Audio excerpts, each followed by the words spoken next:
ఆయన బలవంతుడై ఉండి కూడా ఎవరిని తిరస్కారం చేయలేదు, అసహించుకోలే. పాపాన్ని అసహించుకున్నాడు, ఆయన దగ్గర రాకుండా చేసుకున్నాడు. అందరినీ ప్రేమించి వాళ్ళ కొరకు రక్తాన్ని చిందించి ప్రాణాలు పెట్టాడంట. ఈ స్థాయికి మనం ఎదగాలి, అది పరిపూర్ణత. ఈ స్థాయికి ఎదిగిన వాళ్ళే పరలోక రాజ్యంలో ఉంటారు. ఈ స్థాయికి ఎదిగిన వాళ్ళే దీవించబడతారు. అన్నిట్లో బలవంతుడే, అన్నిటిని జయించిన బలవంతుడై ఉండి కూడా ఆయన ఎవరిని తిరస్కారం చేయలేదంట. మనం ఎంతమందిని తిరస్కరిస్తూ ఉంటాం? యేసుప్రభు పరిపూర్ణతకి ఎదగలేదు మనం ఇంకా. అయినా ఎలా ఉన్నాం? వాక్య వెలుగులో మన జీవితాలు మనం సరి చేసుకోవాలి. ఎదుటి వ్యక్తులు ఏదైనా పొరపాటు చేసినప్పుడు ఆ పొరపాటు నీలోకి రాకుండా, పొరపాటుని తిరస్కరించు, పొరపాటుని ద్వేషించు, అది నీలోకి రాకుండా చూసుకో. కానీ ఆ వ్యక్తిని ప్రేమించి, ఆ వ్యక్తి ఆ పొరపాటు నుంచి విడుదల పొందాలని ప్రార్థించి, ఆ వ్యక్తిని దీవించి ప్రార్థించి, జనాలు చెప్పి మలుగు చేయగాక అది నీకు శాపంగా మారిద్ది. నీ పిల్లల్ని నిన్ను అదే స్థితిలో పెడతాడు మళ్ళీ దేవుడు. ఎందుకు?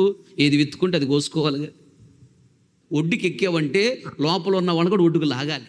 పాపాన్ని సాధన జయించే స్థాయికి ఎదిగాము అంటే ఎదగలేని వాళ్ళు ఉన్నారే, వాళ్ళకు చేయూతనివ్వాలి, వాళ్ళ కోసం ప్రార్థన చేయాలి, వాళ్ళకి నేర్పించాలి, వాళ్ళని కూడా బలపరచాలి, జయించడం నేర్పించాలి. తిరస్కారం చేయకూడదు, అసహించుకోకూడదు.